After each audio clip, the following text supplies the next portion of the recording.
The Red Jackal. Once, when a jackal ventured into a village in search of food, he accidentally fell into one of the many drums that were lined up in a washerman's courtyard.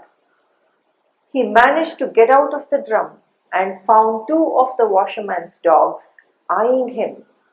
He expected them to pounce on him, but instead they ran away howling. The jackal went back to the forest and found, to his surprise, all the animals bolting the minute they spotted him.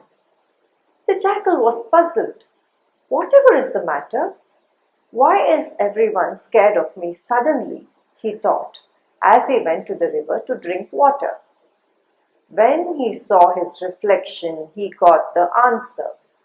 The jackal had turned red. He had fallen into a drum of red dye in the washerman's courtyard.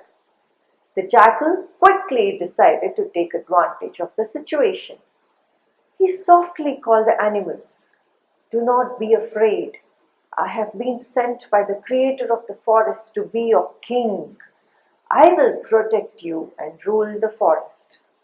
He soon convinced the animals, and they all lined up to pay their respects to their king. They brought food for him every day. The jackal began to enjoy this easy life very much indeed. One day, a pack of jackals were crossing the forest.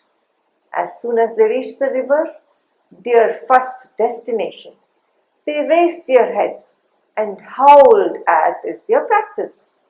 The jackal immediately responded with his own howling, following natural instinct.